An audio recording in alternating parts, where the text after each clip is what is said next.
Para mí es una alegría poder estar aquí esta mañana, poder compartir estos días tanto en Posadas como aquí, tal cual como decía el pastor Julio, al cual le agradezco de corazón abrir las puertas de este lugar tan extraordinario que Dios les ha dado. Yo vine aquí a este lugar con Donald cuando esto era un terreno, lo acababan de comprar.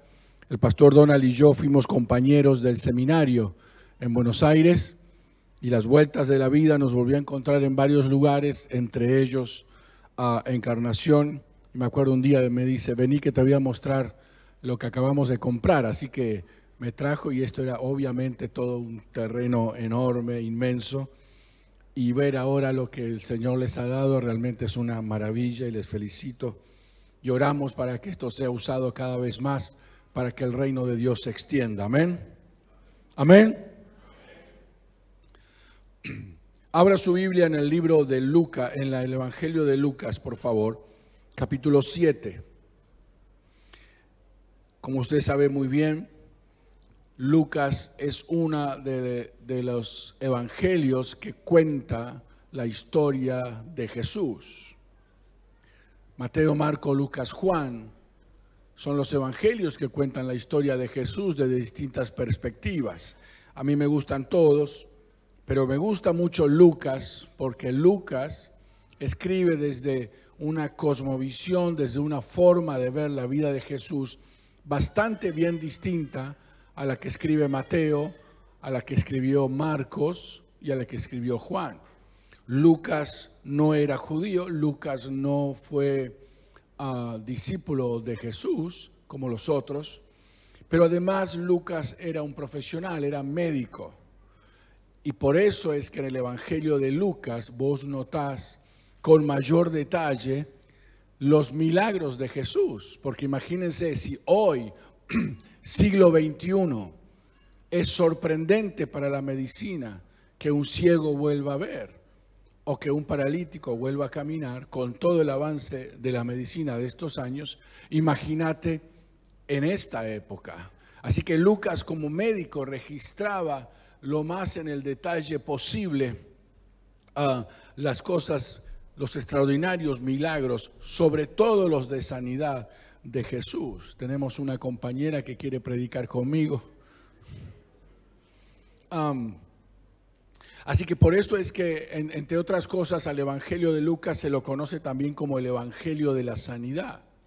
Al no tener Lucas una mentalidad hebrea, él escribe también respecto de la vida de Jesús con mayor detalle la forma extraordinaria e increíble para aquel tiempo como Jesús trataba a la mujer. Por eso Lucas también es el Evangelio de la mujer, porque es donde más se nota en el detalle cómo Jesús dignificaba la vida de la mujer en una sociedad machista y patriarcal como era la hebrea de aquellos años.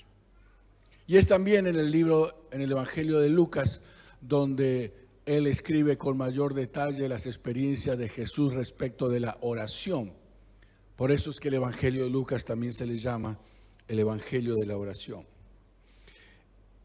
Lucas escribe en el capítulo 7 una de las historias más extraordinarias, increíbles de la vida de Jesús. Uno de los episodios concretos que realmente provocaron admiración y temor y que la fama de él se extendiera por todos los lugares conocidos. Estoy hablando de Lucas capítulo 7, versículo 11. Aconteció después que él iba a la ciudad que se llamaba Naín, e iba con él muchos de sus discípulos y una gran multitud. Cuando el Nuevo Testamento habla de multitud, posiblemente está hablando entre 100 y 200 personas que seguían a Jesús. Cuando llegó cerca de la puerta de la ciudad, he aquí que llevaban a enterrar un difunto, hijo único de su madre, la cual era viuda, y había con ella mucha gente de la ciudad. Cuando el Señor la vio, se compadeció de ella y le dijo: no llores. Y acercándose, tocó el féretro y los que lo llevaban se detuvieron y dijo: joven, a ti te digo, levántate.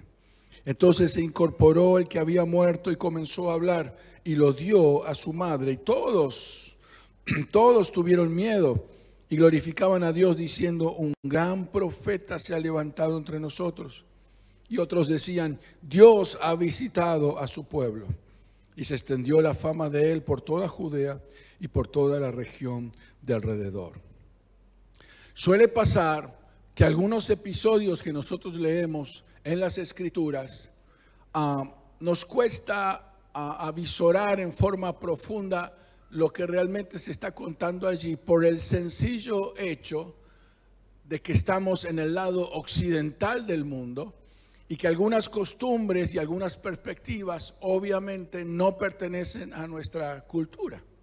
Por eso es que es tan extraordinario cuando vos y yo decidimos meternos dentro de la Biblia y estudiarla la mayor detalle posible, porque ahí descubrimos un montón de verdades y de tesoros extraordinarios para entender mejor la vida de Jesús. La Escritura dice que Jesús, como hacía su ministerio en esos 3 años de ministerio público, iba de ciudad en ciudad. Sus milagros se escuchaban, sus increíbles discursos llamaban la atención de la gente. Así que cada vez más gente le seguía y algunos de sus discípulos también. En ese interín de estar viajando de lugar a lugar, dice la historia, que se encuentran a las puertas de una ciudad llamada Naín, y en la entrada de la ciudad, Jesús y sus acompañantes observan, son testigos de un hecho muy particular. La historia que acabamos de leer dice que podríamos llamarle en nuestras palabras hoy, había un cortejo fúnebre. Y en ese cortejo fúnebre que iban hacia el lugar del cementerio, estaban las personas que cargaban el cadáver, una señora que estaba allí, y es muy interesante el detalle, una gran multitud del pueblo participaba de ese cortejo fúnebre. Déjame explicarle por qué estaba pasando eso. La cultura judía decía o dice que cuando una mujer, su esposo, fallecía, quedaba al cuidado de su hijo varón.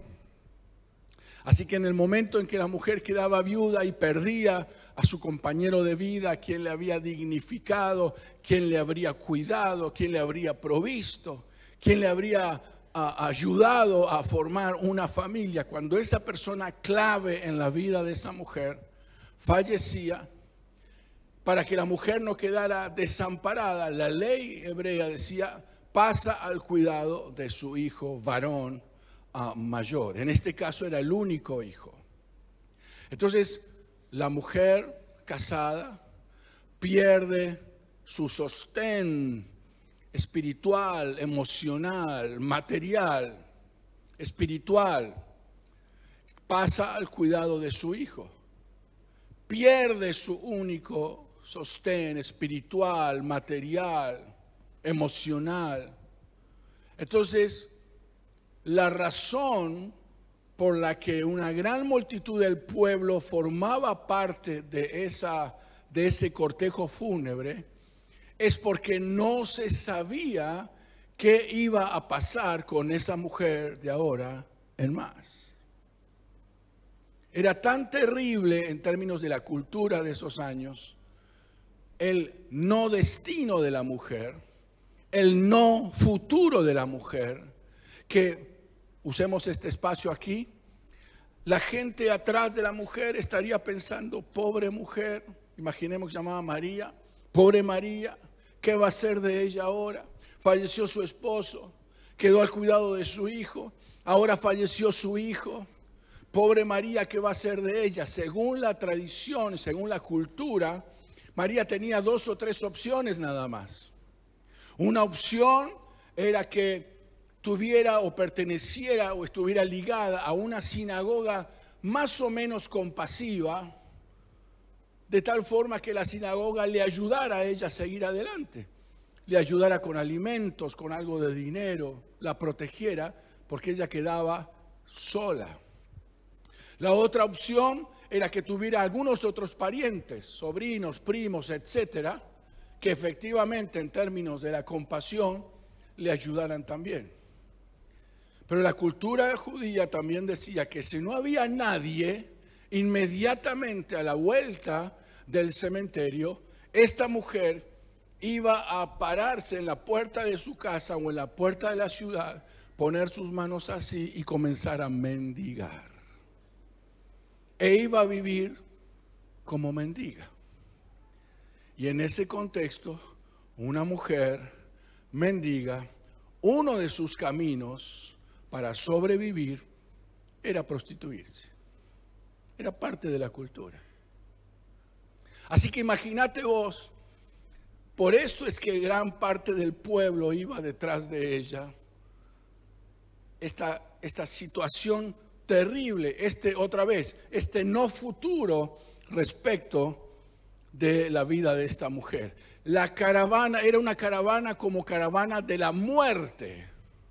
No solamente de la muerte por el muerto en sí, sino de la muerte en términos de la desesperanza. Era la muerte simbolizando en términos también de la incertidumbre hacia el futuro. ¿Qué va a ser de mi vida de ahora en más? Los sociólogos dicen que las dos palabras que caracterizan la sociedad en la cual vos y yo estamos viviendo, sea Argentina, sea Paraguay, es la palabra incertidumbre. Es la palabra confusión para el presente. No sabemos qué está pasando, no entendemos lo que está pasando. La pandemia aceleró un montón de circunstancias, afectó la vida comercial, afectó la vida relacional, afectó las cuestiones de la educación, afectó las cuestiones de la expresión de la religión. Todo ha sido transformado. El mundo nunca más volverá a ser como era antes del marzo del 2020. Así que hay una gran confusión, sumado a toda esta idea global de destruir nuestros valores como familia, de destruir el valor del ser mujer, de destruir el valor del ser varón. Así que esta confusión desde la niñez hasta los más adultos es la nube que está encima de la sociedad. Y la confusión del presente, dicen ellos, por supuesto, señala un camino de incertidumbre. No sabemos qué va a pasar, qué hay más allá. Exactamente lo mismo pasaba en esa caravana. Yo le llamo la caravana de la muerte. El chico muerto ahí representaba toda esa sensación de dolor, de desesperación, de incertidumbre, de terrible contemplación de un presente más que complicado y un futuro bastante sombrío para la mujer. En ese contexto, de este lado, usemos la plataforma, aparece otra caravana, dice la Escritura, encabezada por Jesús, sus discípulos y la gente que le seguía. Jesús representaba en aquellos años el profeta, el maestro, el rabí, que estaba dando un discurso de vida, que sus manos se posaban sobre los enfermos y sanaban, que sus palabras tocaban el corazón de la persona más dura, más complicada y lo transformaba, que rescataba el valor de la mujer, que rescataba el valor del varón, que hacía lo que nadie había hecho en cientos de años en aquellos años. Así que le podemos llamar a esta la caravana de la vida. La presencia de Jesús y todo lo que él traía, Lucas 4, 18 y 19, Jesús dice sobre él mismo: el Espíritu del Señor está sobre mí, por cuanto me ha ungido para dar buenas nuevas a los pobres. Me ha enviado a sanar a los quebrantados del corazón, a darle vista a los ciegos, a darle libertad a los oprimidos y a predicar el año agradable del Señor. Cuando Jesús caminaba, él encabezaba todo ese sentir de la unción del Espíritu Santo sobre él, un sentir que donde él iba, todo iba a ser transformado. ¿Me está escuchando? Donde Jesús entra, todo es transformado. Así que lo que vemos aquí es que se encuentra la caravana de la muerte y se encuentra con la caravana de la vida. Jesús lo que hace, la caravana de la muerte representa una ciudad que estaba confundida por lo sucedido y que estaba en incertidumbre respecto al futuro. Y Jesús contempla esa escena y dice la Escritura en el versículo 13, y cuando el Señor la vio, se compadeció de ella y le dijo, no llores. Para nosotros, la caravana de la muerte representa una ciudad que también está desesperada, que también está en confusión, que también está en incertidumbre. Entonces la pregunta que yo me hago hacia mí, y esta mañana te la hago a vos, es cuando vos somos conscientes que donde nosotros vamos somos los representantes de la caravana de la vida. Somos conscientes que lo que nosotros cargamos en nosotros, nada menos que la presencia, Dios en nosotros. ¿Alguien lo cree eso? Algunos lo creen. Es Dios en nosotros. Vos no cargas tu iglesia, no cargas tu pastor, no cargas el ministerio de este lugar maravilloso. Vos y yo cargamos Cristo en nosotros, dice la Escritura. La presencia del Espíritu Santo en nosotros, Dios en nosotros. Así que desde esa perspectiva, cuando vos y yo avanzamos por donde avanzamos, cuando caminamos por donde caminamos, ¿quién camina en nosotros? Cristo, el Señor, el Rey de Reyes y Señor de Señores. Entonces, somos los representantes hoy de esta caravana de la vida. Ya no está Jesús en términos físicos, pero está el Espíritu Santo con nosotros. Alguien diga amén a eso. El Espíritu Santo vive en nosotros. Así que cuando nosotros nos movilizamos, al igual que Jesús, estamos liderando una expresión, la expresión más poderosa del universo de vida. La vida de Dios en nosotros. Estoy totalmente convencido, queridos amigos, que la vida o que vivir es otra cosa a lo que la mayoría de nosotros hemos pensado. No en Paraguay, pero en Argentina yo conozco gente que piensa que la vida cristiana es comer, dormir, reproducirse y tratar de ser lo más bueno posible. Eso no es la vida cristiana, porque los animales hacen eso. La vida cristiana que yo entiendo desde la Escritura es que cuando vos vas representando al Señor de la vida, Dios te da todo lo que necesitamos para que tengamos una vida relevante, que se note que estamos vivos, que cuando nos encontramos con la situación de la caravana de la muerte, mañana lunes vas a tu oficina, a menos que haya cristianos ahí, ellos están en la caravana de la muerte. Mañana vas a estudiar a tu escuela, a tu universidad, a menos que haya cristianos ahí, ellos están en la caravana de la muerte. Mañana estás en tu casa con tus vecinos, a menos que haya cristianos ahí, ellos están en la caravana de la muerte. Entonces la pregunta que yo siento que el Espíritu Santo me hace todos los días, 25 horas por día, es, ya que me representás en la caravana de la vida y que cargas en vos mi presencia, ¿cómo se nota? Se nota que estás representando una caravana de la vida que se encuentra todos los días con gente que está en la caravana de la muerte. ¿Dónde está la relevancia de nuestro evangelio?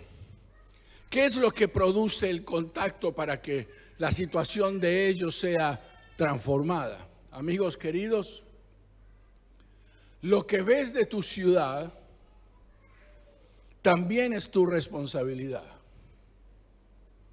No es solamente la responsabilidad del gobierno, no es solamente la responsabilidad del mundo corrupto, no es solamente la responsabilidad del mercado internacional, no es solamente la responsabilidad de las malas decisiones de la gente que tiene poder. Posiblemente tienen un gran nivel de responsabilidad.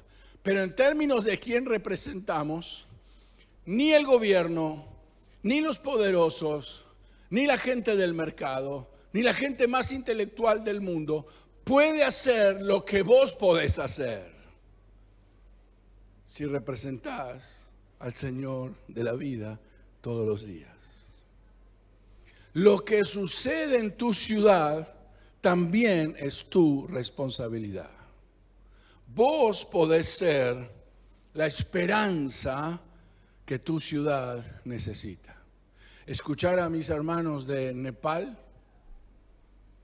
y yo pensaba que estaba haciendo algo por el Evangelio. Miren, yo estaba reconvencido de que estaba, wow, estoy haciendo esto y aquello, y mira, y escucho un testimonio de 15 minutos de ellos en un país con 33 millones de dioses, donde el país con un gobierno comunista, si los ve, los agarra de aquí, los deporta y nunca más los vuelve a entrar, o eventualmente los mata. Y toda esa cuestión que ellos están haciendo, más el ambiente espiritual de ese lugar. Y yo pensaba, estaba sentado y decía, y yo pensaba que estaba haciendo algo por el reino. Mamita querida, ¿me está entendiendo lo que digo, no? Entonces, fíjate, y otra vez, te lo digo para que te moleste. El estado de tu ciudad es tu responsabilidad. El estado de tu país es tu responsabilidad. Porque ellos están en esa caravana, sin esperanza, incertidumbre. Vaya a saber qué va a pasar con sus vidas. Pero vos estás aquí, capó.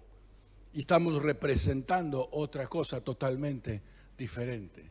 La cuestión sería, desde la Escritura, ¿qué es el ingrediente que me permite ver, ponerme los lentes correctos en el mundo del Espíritu y ver realmente lo que está pasando ahí? Porque si yo no tengo una visión y una cosmovisión espiritual de lo que está pasando ahí, lo que hago es quejarme. Estos pecadores terribles, ya los va a agarrar el diablo y van a arder en el infierno. Estos mentirosos, estos que les roban a los pobres, estos que quieren destruir la familia y los valores, ya los va a agarrar el diablo, ya va a mandar Dios un rayo y van a quedar todos secos ahí en medio segundo. Pero cuando yo y vos experimentamos lo que Jesús experimentó, actuamos de otra manera. Dice la Escritura, y cuando el Señor la vio, se compadeció de ella y le dijo, no llores. Lo que quiero decirte es que lo que me pone en contacto a mí y a vos con lo que está pasando ahí es la compasión. Pobre gente, mira cómo están. Pobres infelices. Creen que pecar de esa manera los hace felices. Pobres tipos. Ayer íbamos con mi sobrino, no me acuerdo por qué lugar, y nos tuvimos que estacionar y esperar un momento porque pasó delante nuestro, así al lado nuestro, una caravana LGTBI. Y al principio te da como medio enojo, ¿no? Medio como diciendo, mira estos tipos, por favor. Pero inmediatamente Dios puso como una compasión. Una chica caminaba con el torso desnudo, con sus colores y la banderita. Y Dios puso algo en mi corazón que lo comenté en voz alta y dije, pobre piba, ¿qué le habrá pasado para que hoy se autodestruya de esa forma? ¿Me seguís, no? Lo que estoy diciendo. Jesús vio la situación, la entendió al instante y su reacción fue compasión. Queridos amigos, las ciudades reciben el nivel de esperanza de Dios conforme al nivel de compasión que tenga la iglesia. Las ciudades, nuestras ciudades, reciben el poder transformador del reino de Dios conforme al nivel de compasión que vos y yo tengamos. O nos compadecemos de estos pobres tipos, de estos pobres gobernantes, de estos pobres comerciantes, de estas pobres que diseñan el sistema educativo, de estas pobres familias, de los jóvenes que están atrapados en el LGTB, en las drogas y todo lo que ustedes ya saben. O nos compadecemos de ellos, porque solamente si nos compadecemos haremos lo que Jesús hizo. Jesús les dijo, no, le dijo a la mujer, no llores. Le presentó con sus palabras un nuevo mensaje. No llores. Y a las palabras siguieron las acciones. Siempre Jesús, al menos a mí, me confronta con eso. Que mis palabras coincidan con mis acciones. Que mis palabras coincidan con mis acciones. ¿Lo ves aquí en Jesús? Sus palabras, no llores. Pero después de sus palabras, porque ponete en el lugar de la viuda. Habrá levantado su vista, imaginemos, sin temor a ser herejes, y habrá visto a Jesús, al maestro que no conocía, y alguien en medio de esa situación terrible, diciéndole, no llores. Recibió unas palabras diferentes, unas palabras que le estaban pidiendo que calmara su dolor. No llores. Pero después de las palabras vino la acción. Yo estoy seguro, amados queridos míos, y voy terminando, que si hay algo que Dios nos está pidiendo al ver el estado de nuestras ciudades, es que nuestras palabras coincidan con nuestras acciones. La iglesia que es relevante es la iglesia que declara y que hace, porque está llena de un montón de gente que habla y hace. No llores. ¿Qué hizo Jesús? Y acercándose, tocó el féretro. Jesús hizo lo que nadie quería hacer: tocar un muerto. Cuando vos y yo entendamos la compasión, inmediatamente Dios te va a hacer meter en esta caravana. Y vas a estar con la gente que no queremos estar.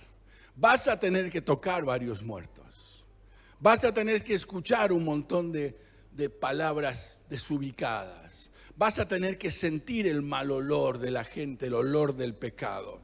Vas a tener que bancarte cómo está la gente sin Dios, como hizo Jesús. Jesús, sus palabras fueron acompañadas de las acciones e hizo lo que nadie quería hacer. Se acercó y tocó lo que nadie quería tocar. Termino con esto. Y le dijo al joven, a ti te digo, levántate. Entonces se incorporó el que había muerto y comenzó a hablar y lo dio a su madre. ¿Qué significa esto de que lo dio a su madre? Fíjate qué interesante que Jesús lo revive y no le dice, vení y sé mi discípulo. ¿Qué hace Jesús? Lo devuelve al lugar donde mejor puede funcionar. Hijo cuidando a su madre que era viuda. La restauración de las ciudades, y lo puedo decir porque soy pastor, así que no estoy hablando mal de la iglesia.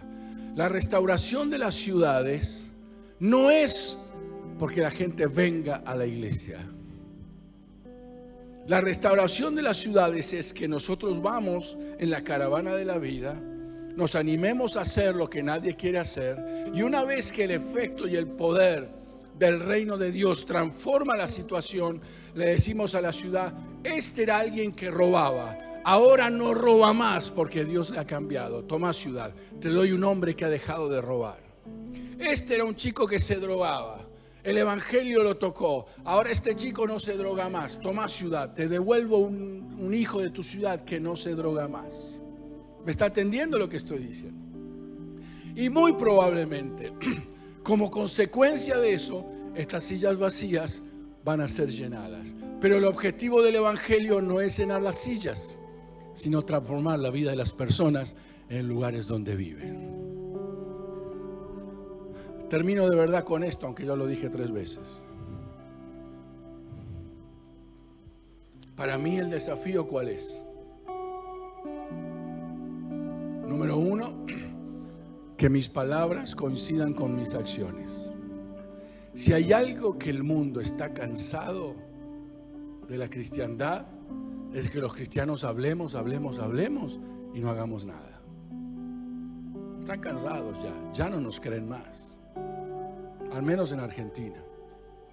Número 1, que nuestras palabras coincidan con nuestras acciones. ¿Vas a ser la esperanza de tu ciudad? ¿Sí o no? Bueno, si lo vas a hacer, hacelo. Sélo. Número 1. Número 2, que crezca, al menos en mí, porque mi característica personal no es ser alguien compasivo. Todo mi contexto, toda mi educación, todo mi naturalidad sin redimir, no me despierta prioritariamente a la compasión. A mí me molesta cierta gente, me molesta ciertas actitudes, me molesta el que roba, me molesta el que me miente, me molesta el movimiento LGTB, porque veo que están destruyendo la vida de un montón de personas. Me molesta que el movimiento LGTB haya traído tanta confusión en los adolescentes cristianos que también se están preguntando sobre su identidad, aunque no lo queramos asumir. Me molesta, me enoja. Me dan ganas de agarrarlo del cogote y decirles: te mato en el nombre de Jesús. Pero busqué algún versículo que me dejara hacerlo y no encontré ninguno. Busqué un versículo que me dijera en versión Reina Valera: tomad un palo y dárselo por la cabeza. No lo encontré. Qué macana, ¿no? Porque estaría bueno algunos. Y no lo encontré. Entonces lo que encontré es esto. Y Jesús, viendo la situación, tuvo compasión. Y la compasión, que es lo mismo que la misericordia, una de las definiciones más radicales de misericordia y que mi carne reniega, es que misericordia es amor a una persona que no se lo merece. Entonces vos ves tu ciudad, que hacen cualquiera, que te critican, que se burlan de tu fe y que pecan con ganas y con gusto y te dicen de todo, no te dan ganas de tener misericordia y compasión, pero Jesús lo hizo. Entonces, lo que nos une en el espíritu y en el corazón, desde aquí a una ciudad que necesita de Dios, tu ciudad necesita de Dios, es la compasión.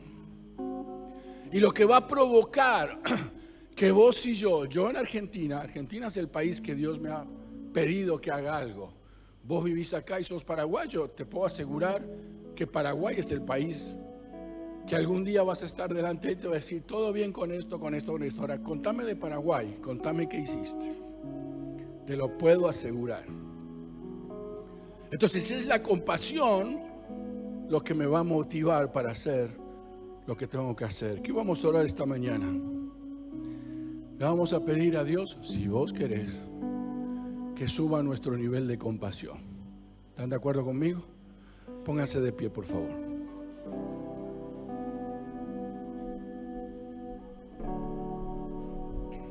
Vos podés ser la esperanza de tu ciudad.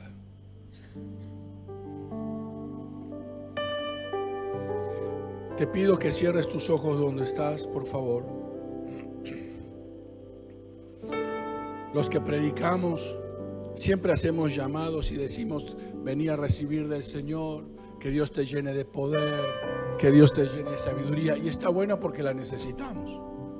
Que Dios te sane, y está bueno porque muchas veces necesitamos ser sanados por Él. Que Dios te restaure el corazón, y también está bueno, obviamente, porque es parte de la bendición que Dios tiene para nosotros, sus hijos.